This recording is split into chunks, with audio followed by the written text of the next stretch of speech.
इस समय मैं अन्य जाति भाइयों से कहता हूँ, आप क्रोध करते हैं क्योंकि आप समझते हैं कि तलवार के बल पर धर्म प्रबल और प्रसिद्ध हो जाएगा, ख्याति मिल जाएगी या विश्वव्यापी स्तर पर हमारे धर्म को पहचान मिल जाएगी या वैश्विक स्तर पर पहचान बन जाएगी।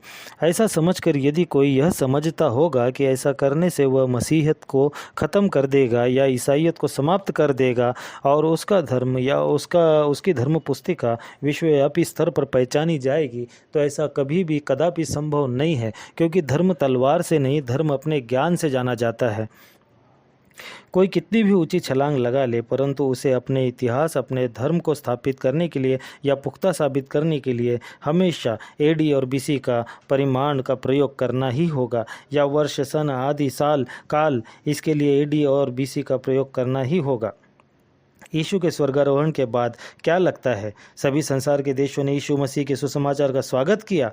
उन्होंने तुमसे भी अधिक उत्पीड़न किया, परंतु ईसाइयत ने कभी घुटने घुटने नहीं टेके। यह बात और है कि उन उत्पीड़नकारियों में से कई एक बाद में इसी मसीही शिक्षा के प्रेरित और प्रचारक बने, जिनका जीवन बदल गया, जिनमें शाऊल प्रमुख उदाहरण है, जो बाद में पौलुस के नाम से जाना गया और पवित्र शास्त्र की 13 पत्रियों का लेखक हुआ।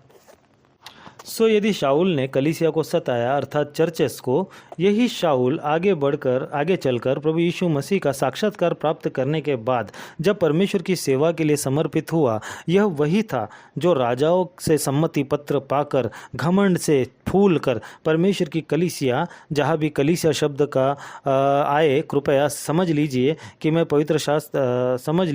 पवित्र शास्त्र पर आधारित संगति के स्थान अर्थात चर्च के विषय कह रहा हूँ। शाऊल जो अपने गर्व और अहंकार में परमेश्वर की कलीसिया को सताया करता था, जब परमेश्वर की पुत्र की आकस्मिक ज्योति के कारण अंधा हुआ, तो वह अपनी सुध बुद्ध खो बैठा। फिर भी प्रभु ने उस पर दया की और हनन्याह नाम एक चेले को भेजकर शाऊल के पास भेजा गया। तब उसने शाऊल के सर पर हाथ रखकर प्रार्थना की और तो शाऊल के आंखों से छिलकों के समान छिलके गिरे और उसकी आंखें दोबारा ठीक हो गई। सही मायनों में हनन्याह नामक चेले को तो शाऊल के पास प्रार्थना करने को जाना ही नहीं चाहिए था।